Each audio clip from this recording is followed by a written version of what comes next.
Hello friends, welcome to study bus. आप में से बहुत सारे ऐसे एस्पिरेंट्स होंगे जो कैट एग्जाम 24 को टारगेट कर रहे हैं। चाहे आप फर्स्ट टाइम टारगेट कर रहे हो या फिर आप नेक्स्ट ईयर रिपीट एग्जाम देने वाले हो। इस वीडियो में मैं जो चीजें बताने वाला हूं उसका जरूर ध्यान रखना है, कंप्लीट एक्शन प्लान। इसके साथ ही भाई इस साल कैट 23 में लोगों ने कुछ ऐसी मेजर मिस्टेक करी जिसकी वजह से उनका पूरा का पूरा कैट एग्जाम खराब हो गया। तो ये सब चीजें आपको रिपीट नहीं करनी और ऐसे किसी भी ब्लंडर से आपको दूर रहना है ताकि आप एक ही साल के अंदर अपने ड्रीम परसेंटाइल को अचीव कर पाओ, अपने ड्रीम कॉलेज में पहुंच पाओ एंड अपनी एमबीए जर्नी को बिगिन कर पाओ। बहुत ध्यान से वीडियो देख लेना। My name is Saurabh Kothari, let's start. तो जब हम कैट एग्जाम की बात करते हैं तो आपके सामने एक तो वर्बल सेक्शन है जिसमें आपको 40 मिनट्स मिलेंगे, 24 क्वेश्चंस होंगे। एक आपका एलआरडीए 40 मिनट्स 20 क्वेश्चंस एंड एक आपका क्वांट का सेक्शन है जिसमें 40 मिनट्स में आपको 22 क्वेश्चंस करने होंगे। अब एक ब्लंडर जो इस बार कैट 23 में भी स्टूडेंट्स ने किया है, अगर आप पहली बार कैट दोगे नेक्स्ट ईयर तो अपने सीनियर से पूछना कि उन्होंने प्रिपरेशन टाइम एक बहुत मेजर मिस्टेक करी थी। वो मिस्टेक क्या थी? बहुत सारा यूट्यूब का कंटेंट कंज्यूम कर लिया, इधर उधर की बातें सुन ली एंड खुद का माइंड यूज नहीं करा। लोगों ने बोला कि सिर्फ अरिथमेटिक करके चले जाओ, वहीं से तुम्हारा सब कुछ हो जाएगा। एंड अरिथमेटिक के क्वेश्चन इतने डिफिकल्ट आए थे, क्वांट्स का जो लेवल है वो अप हो गया काफी ज्यादा। एलआरडीए में अब इजी सिटर रहे नहीं है भाई, आपको प्रैक्टिस करनी पड़ेगी। तो अगर आप एक चीज समझोगे ना तो मैक्सिमम कैट एस्पिरेंट्स आपको इस समय ये बोलेंगे कि यार पेपर ने तो हमें भाई धोखा दे दिया, बहुत डिफिकल्ट एग्जाम आ गया, हम तो इसके लिए प्रिपेयर्ड ही नहीं थे। लेकिन एक्चुअल रीजन ये है कि कैट में कुछ ऐसा डिफरेंट नहीं हुआ है। डिफरेंट हुआ है कि आपने जो सोचा था ना कि बस पेपर ऐसा ऐसा आ जाए, आप प्रिडिक्ट करके चले जाए कि यही हो जाए, मैं 888 क्वेश्चन कर दूंगा, मेरी 99 परसेंटाइल आ जाएगी, मैं आईएम में पहुंच जाऊंगा। बहुत सारे यूट्यूबर्स ने एक ये भाई एक तरह से नोशन क्रिएट किया, नैरेटिव क्रिएट किया स्टूडेंट्स के माइंड में कि बहुत आसान है, बस तुम कर लो, हो जाएगा, 2 मिनट की बात है, 40 दिन में हो जाएगा, ये हो जाएगा। बहुत गलत चीज है। इसकी वजह से स्टूडेंट्स भाई सही तरीके से प्रिपेयर नहीं कर पाए, उन्हें पता ही नहीं मुझे किस लेवल की प्रिपरेशन करनी है। आप एक चीज समझो, सबसे पहले आप एक कैट एग्जाम की आइडियोलॉजी को समझो। ठीक है, कैट एग्जाम हो क्यों रहा है? क्या कैट एग्जाम आपके इंटेलिजेंस को टेस्ट करना चाहता है? क्या कैट एग्जाम आपकी नॉलेज को टेस्ट करना चाहता है? नहीं। आप खुद सोचो ना, जब आप कैट एग्जाम दोगे, आप एमबीए में एडमिशन लोगे, एमबीए में एडमिशन लेने के बाद आप मैनेजर बनोगे। भाई आज की 21st सेंचुरी में सबसे इंपॉर्टेंट स्किल क्या है? 2 मेजर स्किल्स चाहिए होती है। सबसे पहला, आपकी प्रॉब्लम सॉल्विंग अप्रोच कैसी है? प्रॉब्लम सॉल्विंग अप्रोच, अगर आप एक क्वेश्चन को उठा रहे हो तो क्या आप उसे सॉल्व कर पा रहे हो सही तरीके से?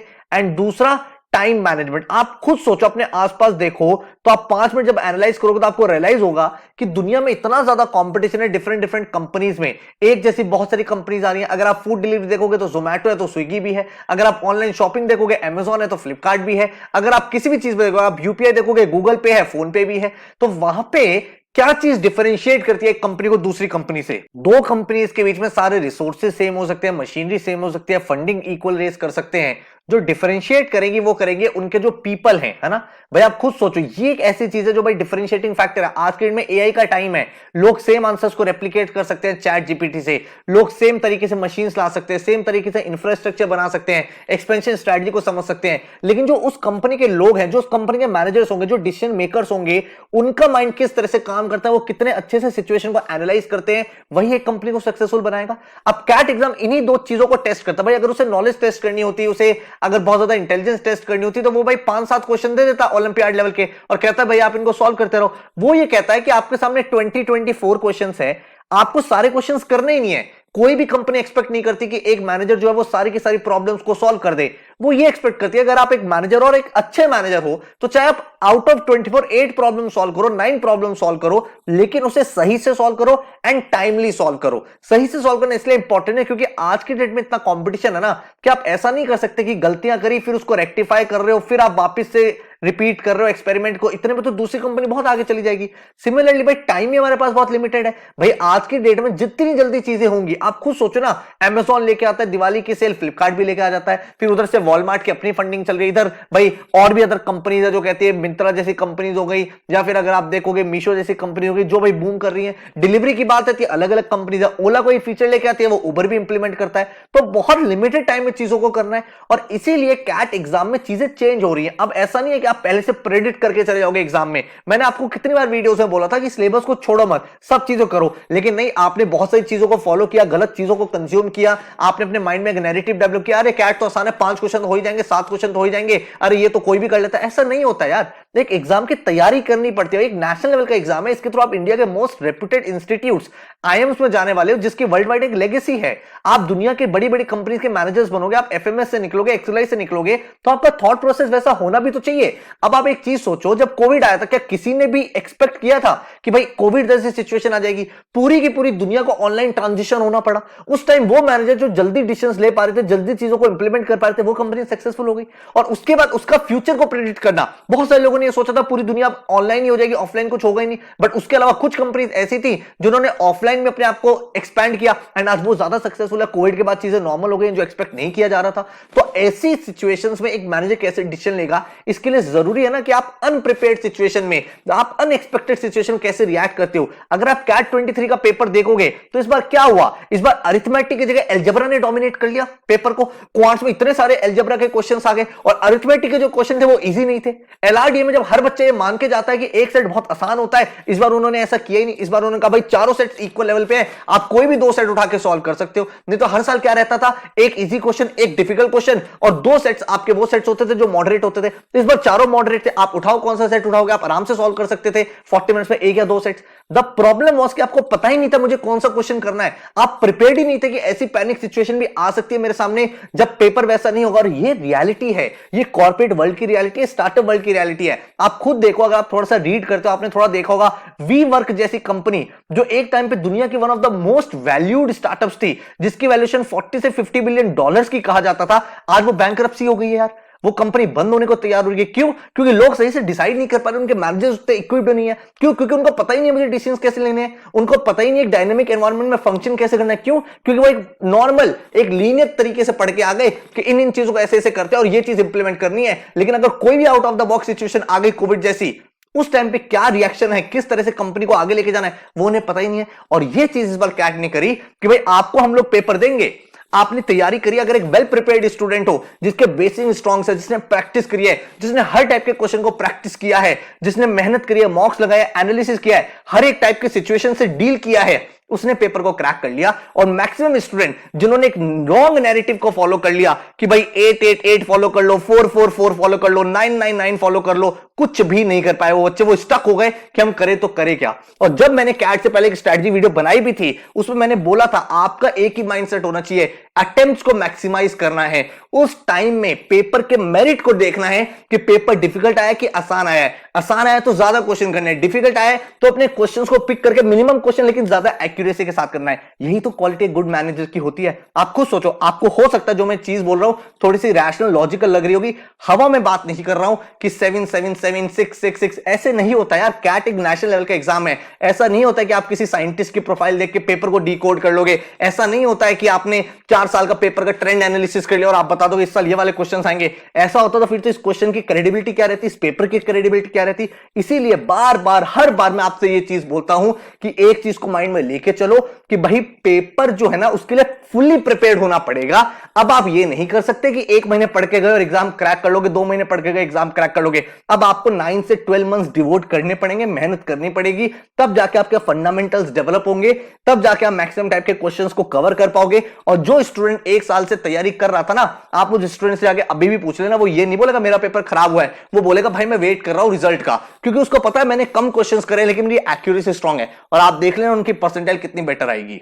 अगर आपने भी ये ब्लंडर इस साल कैट 23 में किया है एंड आप में से किसी सीनियर ने किया हो, आपके किसी नोन भाई बहन ने किया हो, तो नीचे कमेंट करके जरूर बताना, ठीक है। एंड अब मैं बात कर रहा हूं कि अगर आप कैट 24 के लिए जा रहे हो, कैट 24 के लिए जा रहे हो, तो क्या क्या चीजों का आपको ध्यान रखना है। सबसे पहले आप एक एग्जाम के ऊपर फोकस नहीं रहोगे। एक आपको इसका एकदम ऑपोजिट व्यू पॉइंट देता हूं। जैट एग्जाम की अगर बात करोगे ना, जैट एग्जाम हमेशा डिफिकल्ट माना जाता है। जैट 22 उठा के देख लो, 21 उठा के देख लो, 20 उठा के देख लो, बहुत डिफिकल्ट एग्जाम माना जाता है। लेकिन अगर आप जैट 23 का पेपर उठा के देखोगे ना, 10 नंबर से कट ऑफ इंक्रीज हुई है 10 मार्क्स से। मतलब पेपर इतना आसान दे दिया था जैट ने। और लोगों ने हमेशा क्या सोचा कि इतने क्वेश्चन कर दो तो 99 परसेंटाइल आ ही जाती है। लोगों ने उतने क्वेश्चन करे, उनकी 99 नहीं आई, उनकी 89 परसेंटाइल रह गई, क्योंकि एक्चुअल में पेपर आसान था। जो लोग ये समझ पाए थे पेपर इजी, उन्होंने ज्यादा अटेम्प्ट करे, बेटर तरीके से अटेम्प्ट करे, और कट ऑफ 35 मार्क्स से 45 मार्क्स चली गई थी 99 परसेंटाइल के लिए। एकदम ऑपोजिट व्यू पॉइंट है। कैट ने पेपर डिफिकल्ट किया, जैक ने पेपर आसान किया। हर एक सिचुएशन के लिए आप कैसे रिएक्ट करते हो। चीजें मुश्किल भी हो सकती है, आसान भी हो सकती हैं। जब चीजें मुश्किल होगी एक्यूरेसी मैटर करेगा, जब चीजें आसान होगी अटेम्प्ट्स मैटर करेगा। इन सब चीजों को आप जब लर्निंग में अपनी इंकॉर्पोरेट करोगे डे वन से, तब जाके आप एग्जाम्स को क्रैक कर पाओगे। इसीलिए मैं आपसे बोल रहा हूं, CAT, XAT, NMAT, SNAP, CMAT, बहुत सारे पेपर हैं, एसआरसीसी, सीटी, एग्जिमटी, जिसके थ्रू आप एक टॉप इंस्टीट्यूट में जा सकते हो। टिस का सिलेक्शन प्रोसेस चेंज हो रहा है, सीयूटी वो लेके आ रहे हैं, तो सीयूटी की आपको तैयारी करनी है, अदर एग्जाम्स के लिए जाना है, तब जाके आप एक ड्रीम एमबीए कॉलेज में पहुंच पाओगे। और इसीलिए 4 से 5 एग्जाम तो डेफिनेटली मैं हर एक स्टूडेंट को रिकमेंड करता हूं, आपको भी रिकमेंड करूंगा। तो डेफिनेटली इन एग्जाम्स के लिए आपको जाना है, ठीक है। एंड अगर आप एनालिसिस देखोगे, यहां पे आप खुद देखो, कैट 22 में 84 मार्क्स पर 99 परसेंट आई थी, कैट 2021 में 98 पे आई थी। 14 मार्क्स का डिफरेंस है यार, आप खुद सोचो। मतलब पेपर का डिफिकल्टी लेवल इंक्रीज हुआ है ना। हो सकता है नेक्स्ट ईयर आसान हो जाए। तो पहले से कोई प्रिडिक्शन लेके नहीं चलना है कि मेरे को इतने क्वेश्चन करने और इतनी परसेंटाइल आएगी। आपको सिर्फ तैयारी करनी है और उस तैयारी के बेसिस पे अपने पेपर वाले दिन अटेम्प्ट्स को मैक्सिमाइज करना है। एक ही बात को अपने माइंड में फिट कर लो, 7 7 7 10 10 10 14 14 14 8 8 8 सब नॉनसेंस है। इसका कोई एक भी परसेंट रेलिवेंस नहीं है आपकी तैयारी के अंदर। आपको यहां पे खुद ही दिख रहा है, अगर आप एक 99 परसेंटाइलर हो, अगर आप 22 के हिसाब से देखोगे 84 मार्क्स चाहिए थे, 21 के हिसाब से देखोगे 98 चाहिए थे। अब आप कौन सी चीज फॉलो करोगे? भाई पेपर का मेरिट देख के डिसाइड करूंगा, इसीलिए वो मेरिट आप डिसाइड कर पाओगे जब हर एक चीज को पढ़ोगे। मेजर 3 सब्जेक्ट्स है, क्वांट्स है, वर्बल है, एचआर है। अगर आप क्वांट्स को इंप्रूव करना चाहते हो, आज की डेट में जिस तरह से लेवल बढ़ रहा है पेपर का, आपको अपने फंडामेंटल्स डेवलप करने, शॉर्टकट्स और ट्रिक्स के पीछे जाना ही नहीं है। आप में से बहुत सारे बच्चे गलती कर रहे हैं, शॉर्टकट कर लो, शॉर्टकट कर लो, ट्रिक्स बता दो। अरे बाबा, आपके पेपर में 22 क्वेश्चन है, 10 क्वेश्चन करने पे 99 परसेंटाइल बन रही है, तो टाइम का तो कोई चैलेंज ही नहीं है ना। 40 मिनट आपके पास है, 4 5 मिनट मिल रहे हैं आपको एक क्वेश्चन सॉल्व करने के लिए, आराम से आप सॉल्व कर सकते हो, प्रोवाइडेड आपको उसका कॉन्सेप्ट आता हो। एक भी टॉपिक नहीं छोड़ना है, अरिथमेटिक भी पूरा करना है, आपको एल्जेब्रा भी पूरा करना। आप गलती ये मत करना नेक्स्ट ईयर सोचो एल्जेब्रा आएगा, हो सकता है नेक्स्ट ईयर ज्योमेट्री आपको ज्यादा दिख जाए, हो सकता है नंबर सिस्टम के क्वेश्चन इंट्रोड्यूस कर दिए जाए, हो सकता है मॉडर्न मैथ्स आ जाए। कोई भी टॉपिक आप छोड़ना अफोर्ड कर ही नहीं सकते। आप ये बिल्कुल भी गलत नोशन में मत चले जाना कि बस ये टॉपिक कर लो पेपर हो जाएगा। बहुत बार ये गलती हम लोग करते हैं, बिल्कुल भी नहीं करनी है। जो भी टॉपिक आप पढ़ोगे उसके ऊपर कम से कम 100 क्वेश्चन, इजी लेवल के भी, मॉडरेट लेवल के भी, एडवांस लेवल की, तीनों लेवल करने हैं। और यही चीज मैं क्लासेस में भी कराता हूं। जिन बच्चों ने स्टडी बस की क्लासेस करी, आपको पता है हर क्लास के बाद 75 क्वेश्चन प्रैक्टिस के लिए देता था। क्लास के अंदर 25 क्वेश्चन कराता था, 100 क्वेश्चन हर एक टॉपिक पे। एंड ये जो 75 क्वेश्चन होते थे 3 असाइनमेंट में डिवाइडेड होते थे, इजी, मॉडरेट, एडवांस। हर एक सिचुएशन के लिए बच्चा रेडी था। अब कुछ बच्चे थे, सर मैं तो सिर्फ इजी कर रहा हूं। तो भाई सिर्फ इजी कर रहे हो तो मॉडरेट हार्ड वाले क्वेश्चन आएंगे तो करोगे कैसे? सिर्फ हार्ड कर रहे हो तो इजी कैसे करोगे? हर एक सिचुएशन के लिए रेडी होना है, हर एक सिचुएशन के लिए प्रिपेयर्ड रहना है, और हर एक सिचुएशन के लिए अपने आप को तैयार करना है। स्पीड बेस्ड टॉपिक टेस्ट देने हैं ताकि टाइम का मैनेजमेंट कैसे करना है वो सीख पाओ। एंड हर एक टेस्ट को देने के बाद जब आप वीकली अपने टॉपिक टेस्ट दोगे, उनकी एक अंडरस्टैंडिंग बनानी है, अप्रोच डेवलप करनी है। क्या ये क्वेश्चन ऑप्शन से सॉल्व हो सकता था? क्या ये क्वेश्चन सब्स्टिट्यूशन से हो सकता था? क्या ये क्वेश्चन एलिमिनेशन से हो सकता था? बहुत बच्चों ने गलती करी। इस बार एक पेपर में क्वेश्चन आया था सिंपल इंटरेस्ट और कंपाउंड इंटरेस्ट का 4% का था। उसको अगर आप नॉर्मली सॉल्व करोगे it will take a lot of time. वो उसमें टाइम लगता ही चला जाता, आपके 5 7 10 मिनट वेस्ट हो सकते थे।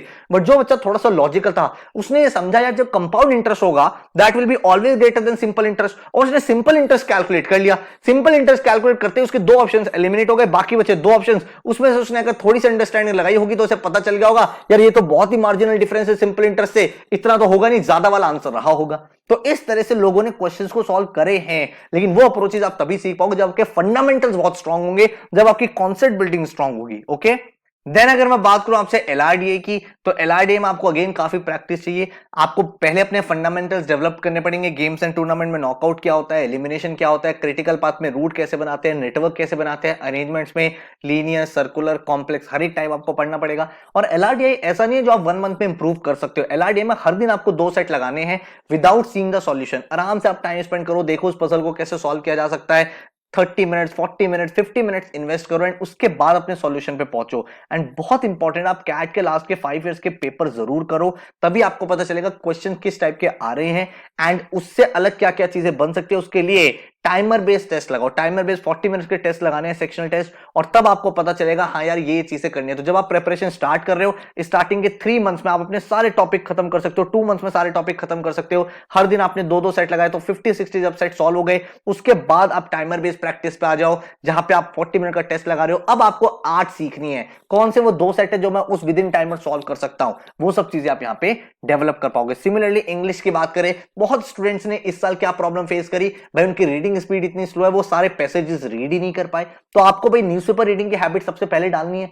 आपको 45 मिनट्स एडिटोरियल रीड करना है। कौन सा न्यूज़पेपर रीड करना है that is up to you. मैं 3 न्यूज़पेपर आपको रिकमेंड कर रहा हूं, मिंट रिकमेंड कर रहा हूं, हिंदू रिकमेंड कर रहा हूं एंड इंडियन एक्सप्रेस रिकमेंड कर रहा हूं। ये तीनों न्यूज़पेपर ऑफलाइन ऑनलाइन जैसे पढ़ना चाहो पढ़ सकते हो, एंड इन तीनों में से कोई भी एक न्यूज़पेपर को आप सिंसियरली फॉलो कर लो, you are good to go. Then अपने बेसिक्स को बिल्ड करो। बेसिक्स का क्या मतलब हुआ, स्ट्रॉन्ग एंड वीक आर्गुमेंट का क्या मतलब होता है, इंप्लिसिट एंड एक्सप्लिसिट स्टेटमेंट्स का क्या मतलब होता है, इन्फ्रेंस बेस्ड क्वेश्चन को कैसे डील किया जाता है, then para jumbles, para summary, odd one out. इस बार इतने आसान आए थे, लोग कहते सर हम सिर्फ आरसी करेंगे, और इस बार का जो गेम चेंजर था वो वर्बल एबिलिटी था। 2-3 क्वेश्चन एकदम डायरेक्ट आ गए थे, लेकिन लोगों ने अटेम्प्ट ही नहीं करे। तो हर एक चीज करनी है, छोड़ना नहीं है, आरसी भी करना है, वर्बल एबिलिटी भी करना है। हर दिन की प्रैक्टिस बना लो कि मैं डेली एक आरसी सॉल्व करूंगा, एंड देन अराउंड 5 क्वेश्चंस मैं प्रैक्टिस करूंगा जो मेरे वर्बल एबिलिटी के। एक दिन पैरा जंबल्स करो, एक दिन पैरा कंप्लीशन करो, एक दिन पैरा समरी करो, एक दिन ऑड वन आउट करो, एक दिन फिल इन द ब्लैंक्स करो, तब जाके आप एक बहुत ही अच्छे लेवल पे पहुंच पाओगे। देन अगेन आप टाइमर बेस्ड टेस्ट लगाओ, एंड आपको पता चलेगा इंग्लिश में अपनी एक्यूरेसी को कैसे इंप्रूव करना है। एनालाइज करो ऑथर का क्या पर्सपेक्टिव है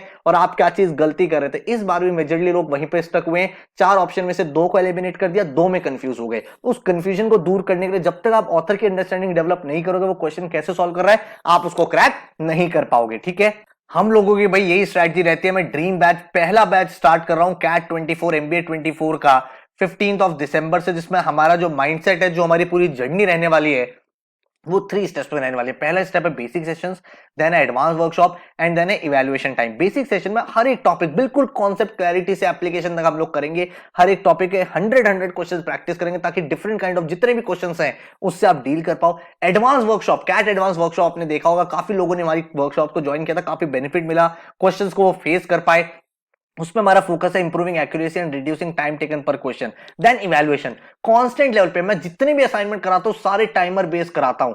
मैक्सिमम लोग पीडीएफ से सॉल्व करते हैं, बुक से सॉल्व करते हैं। हर एक असाइनमेंट मेरा टाइमर बेस होता है, 30 मिनट 40 मिनट में क्वेश्चन को डील करना, ताकि डे 1 से आप हैबिचुअल हो पाओ। वो टाइमर देख के पैनिक बटन ना ऑन हो। मेरे सारे topic wise test, sectional test, जितने भी क्लास के असाइनमेंट है, सब टाइमर बेस होते हैं, ताकि भाई आप उस टाइमर से डील कर पाओ। एंड एक बार वो टाइम खत्म हो गया उसके बाद तो सारे क्वेश्चन आपके सामने हैं ही, आराम से आप उसको एनालाइज कर सकते हो। तो ये पूरी स्ट्रेटजी फॉलो करते हैं, एक बहुत ही पावरफुल स्ट्रेटजी है, जिसकी मदद से आप अपनी पूरी प्रिपरेशन को काफी अच्छे से कर पाओगे। तो ये हमारा मास्टर प्लान रहने वाला है for the next 1 year. Again मैं आपसे वही बात रिआइट्रेट कर रहा हूं, अब जो एग्जाम है कैट, जैसे अगर आपका ड्रीम है आईएम्स में जाना, so that is not going to be a 2 month और 3 मंथ जर्नी। यहां पे आपको कॉन्सेप्चुअली स्ट्रांग होना ही पड़ेगा, which will require at least 6 months, 9 months, 12 months of preparation based on your fundamentals. तो वो भाई आपको टाइम देना पड़ेगा, और टाइम का कोई ऑल्टरनेटिव नहीं है, कंसिस्टेंसी इज द की। तो अगर आपको ज्वाइन करना है 15 दिसंबर से मैं स्टार्ट करो, जिसमें आपको मल्टीपल चीजें मिलने वाली है। Live classes every Monday, Wednesday, Friday 9 to 11 PM है। तो अगर आप एक कॉलेज गोइंग स्टूडेंट हो या फिर आप एक वर्किंग प्रोफेशनल हो,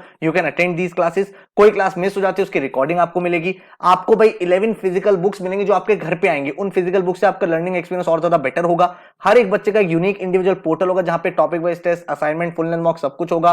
देन आपको जीडीपीआई, जितने भी आपके असाइनमेंट्स हैं उनके वीडियो सॉल्यूशंस, 24/7 डाउट फोरम, ये आपको प्रोवाइड किया जाएगा। And then CAT advance workshop, हर एक एग्जाम के लिए प्रिपरेशन प्लान ये आपको प्रोवाइड किया जाएगा। बैच की डिटेल्स आपके सामने 15 दिसंबर से 30 नवंबर, जिसमें आपके सारे एग्जाम का कोर्स खत्म करा दिया जाएगा, वो भी मल्टीपल टाइम्स। एक बार आप पहले क्लास में करोगे, फिर आपका रिवीजन होगा, फिर कैट रिवीजन वर्कशॉप्स होंगी, पोर्टल से आप लोग सॉल्विंग करोगे। तो मल्टीपल टाइम जब चीजें होंगी, तो अगर आपके कॉन्सेप्ट वीक भी है तो काफी ज्यादा स्ट्रांग हो जाएंगे। Every Monday, Wednesday, Friday you will have classes from 9 to 11 PM। कोई भी क्लास मिस हो गई तो आपकी रिकॉर्डिंग मिलेगी। फर्स्ट मंथ आपकी 2 क्लासेस अ वीक चलेंगी, ताकि आपके फंडामेंटल्स और अच्छे से डेवलप हो पाए। कैट एडवांस वर्कशॉप चलेंगी अक्टूबर नवंबर में। हर क्लास के बाद आपको असाइनमेंट्स मिलेंगे, easy, moderate, advance, and 24/7 doubt forum आपके सामने अवेलेबल है। हर एक बच्चे का यूनिक आईडी पासवर्ड है, जहां पे topic wise test, sectional test, full length mock सब कुछ अवेलेबल है। एंड आपका जो फोकस रहेगा वो कैट के साथ हर एक एग्जाम पे रहेगा। ये मैंडेटरी है आपके लिए। आप ऐसा नहीं कर सकते सिर्फ एक ही चीज के ऊपर आप सब कुछ अपना दाव लगा दो एंड आपको बाकी सब एग्जाम्स का पता ही नहीं है। हर एक एग्जाम के लिए आपको फोकस रहना है, इसीलिए आपको क्लास के अंदर वोकैबुलरी पढ़ाया जाएगा, ग्रामर भी कराया जाएगा, क्रिटिकल रीजनिंग भी होगा, जीके भी होगा, बेसिक एलआर भी होगा, ताकि हर एक एग्जाम के लिए आप तैयार हो। ठीक है, जीटी पे बैठ के वीडियोस आपको प्रोवाइड होंगे, day by day action plan, हर दिन आपको क्या पढ़ना है, कैसे पढ़ना है, क्यों करना है, कौन सा टॉपिक है, कौन सा असाइनमेंट है, हर एक चीज बताई जाएगी। स्मार्ट बुक्स आपके घर पे आएंगी, और ये 11 स्मार्ट बुक्स इसलिए मैं स्मार्ट बोल रहा हूं क्योंकि भाई इन बुक्स को जो है क्यूआर कोड से लिंक कर दिया गया। कोई भी क्वेश्चन आपको समझ में नहीं आ रहा, आप क्वेश्चन को स्कैन करो, आपकी एप्लीकेशन में डिटेल सॉल्यूशन ओपन हो जाएगा। विद इन 4 to 5 डेज आपके घर पे सारी बुक्स आ जाती हैं। एंड नंबर ऑफ मॉक्स की बात करें तो भाई 30 आपके नेशनल लेवल कैट के मॉक्स है, 20 स्नैप के मॉक्स है, 5 जैट के previous year paper adaptive mocks, then SRCC, GBO, CMAT, CTX, GMT, PGDBA, कोई भी पेपर पैटर्न चेंज होता है तो उनके मॉक्स भी हम लोग अपडेट करते हैं, ताकि भाई स्टूडेंट्स के लिए टू द पॉइंट जो इंपॉर्टेंट चीजें हैं, जो एग्जाम पैटर्न है, जो लेटेस्ट चीजें पूछी जा रही है, कोई एग्जाम का नया स्ट्रक्चर है, वो आपको मिल पाए। ठीक है, एंड अगर मैं बात करूं यहाँ पे डिस्काउंट्स की, तो जो फीस है दैट इज 35,000, बट अभी एज ऑफ नाउ जो हम एडमिशन ले रहे हैं वो उसी फीस पे एडमिशन ले रहे हैं जो भाई हमारी लास्ट ईयर की फीस थी 27,500। ये जो डिस्काउंट था ये 30th ऑफ नवंबर तक था, बट अभी क्योंकि दिसंबर मंथ स्टार्ट हुआ है, कुछ स्टूडेंट्स एनरोल कर नहीं पाए थे क्योंकि कैट का एग्जाम ओवर ही हुआ था, तो this discount has been extended to 3rd of December. तब तक आप इसी फीस पे एनरोल यहाँ पे कर सकते हो। वेबसाइट पे जा सकते हो studybuzz.co.in एंड आपको कंप्लीट क्लैरिटी यहाँ पे मिल जाएगी एडमिशन प्रोसेस के रिगार्डिंग। अगर आपको डेमो लेक्चर्स वगैरह देखने हैं वो भी आपको बता देता हूं। एक्शन प्लान आपके सामने ये रहा, 15 दिसंबर से बैच स्टार्ट होगा, 31 ऑफ जुलाई तक हर एक टॉपिक बिल्कुल बेसिक से एडवांस लेवल तक हम लोग क्लास में खत्म करेंगे। देन उन्हीं टॉपिक्स को आप बुक से खत्म करोगे। आपके topic wise test easy, moderate, advance हो चुके होंगे, तो एक ही टॉपिक आप 3 बार कर चुके हो, पहले क्लास में, फिर टॉपिक वाइज टेस्ट, फिर बुक से। देन आपका भाई कैट रिवीजन वर्कशॉप्स होंगी तो 4th टाइम हो जाएगा। देन अगस्त सितंबर में आपको रिवीजन के लिए एक्स्ट्रा कंटेंट दिया जाएगा, 5th टाइम हो जाएगा। एंड देन आप मॉक्स में लगाओगे, एंड उसके बाद आपके जैट, आईएफटी, इनमैट, स्नैप, इन सबके मॉक्स आपको प्रोवाइड होंगे। उनको अपीयर करके, उनके एक्शन प्लान को फॉलो करके, अपना रिवीजन देके आप अपने एग्जाम्स के लिए अपीयर करोगे। सीक्रेट बहुत क्लियर है, अपने कॉन्सेप्ट्स को बिल्ड करना है, प्रैक्टिस करनी है, बहुत प्रैक्टिस करनी है। इस साल जिन लोगों ने मिस्टेक करी थी 777, 888, 999, उन मिस्टेक से आपको सीखना है। अपने कैट के अटेम्प्ट में वो मिस्टेक बिल्कुल भी रिपीट नहीं करनी है। स्पीड बिल्डिंग करनी है, मॉक्स से उनका एनालिसिस करना है। हर एक एग्जाम का एक इंडिविजुअल प्लान आपके सामने होगा। टीचिंग मेथोडोलॉजी बहुत ही क्लियर है। आप किसी भी बैकग्राउंड से आते हो, मैथ्स बैकग्राउंड से हो, नॉन मैथ्स से हो, हर एक टॉपिक बिल्कुल बेसिक से हम लोग आपको क्लास में पढ़ाने वाले हैं। देन आप बुक से अपने क्वेश्चंस को प्रैक्टिस करते हो ताकि आप फेमिलियर हो पाओ। टॉपिक वाइज टेस्ट से आपकी स्पीड बिल्डिंग होती है, एंड फुल लेंथ मॉक से आपकी सही स्ट्रैटेजी बनती है किस तरह से अपने पेपर को अटेम्प्ट करना है। क्लासेस कौन कंडक्ट करेगा? मैं आपकी क्वांट्स, एलआर, डीआई, जीके की क्लासेस कंडक्ट करूंगा। भाई मैंने खुद अपने एमबीए एक्सएल जमशेदपुर से किया है, and then a lot of times I have appeared for CAT exam. And आप देखोगे काफी बार भाई मैंने अपना एक्सपीरियंस आपके साथ शेयर करा है, तो उसी पैटर्न से आपको पढ़ाने वाला हूं, सिखाने वाला हूं।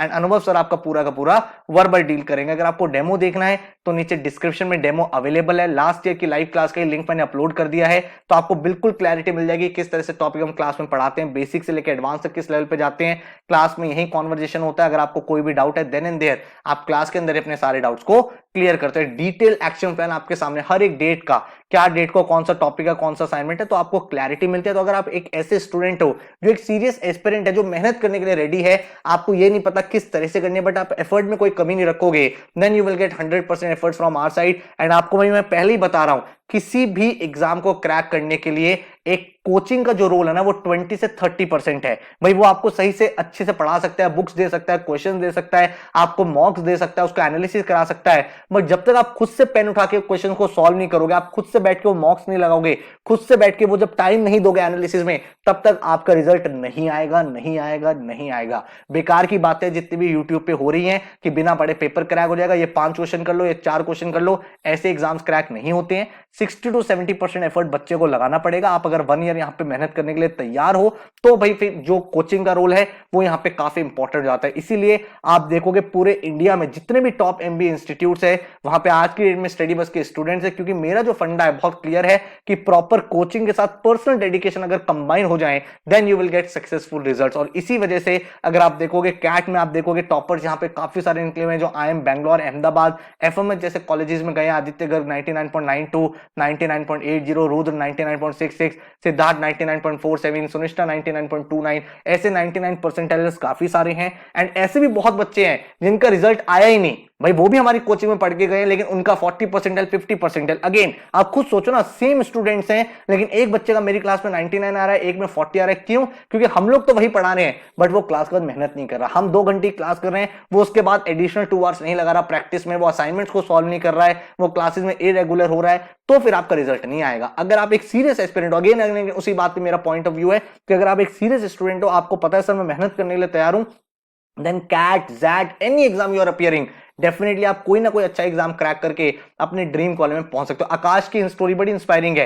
कैट में वैसा रिजल्ट नहीं आया था जैसा एक्सपेक्ट किया था, बट जैट में 99.50 आ गया and currently he is in XLRI Jamshedpur. तो अगर आपने मेहनत करी है तो ऐसा नहीं हो सकता कि एक भी एग्जाम ना निकले। हाँ, ये हो सकता है एक दिन आपका ना हो, उस दिन आपका वो पर्टिकुलर एग्जाम खराब हो जाए, आपके 2 एग्जाम खराब हो जाए, बट अगर आप आके मेरे से बोलो सर मैंने तो साल भर मेहनत करी और मैंने 10 एग्जाम लिखा, एक भी क्रैक नहीं हुआ, देन भाई आपकी मेहनत में कमी थी, आपने सही तरीके से तैयारी की ही नहीं थी। ऐसे बहुत बच्चे हैं जिनका एक एग्जाम जरूर खराब होता है पर वो दूसरा अच्छा कर लेते हैं। ऐसे बहुत स्टूडेंट हैं जिन्होंने हर एक एग्जाम में 99 स्कोर किया है। तो हर टाइप के स्टूडेंट्स, और ऐसे बहुत स्टूडेंट हैं जिनका एक भी एग्जाम क्रैक नहीं होता। तो भाई वो वही चीज है जो आपका एफर्ट है, जितनी भाई मेहनत करोगे उतना रिजल्ट मिलेगा।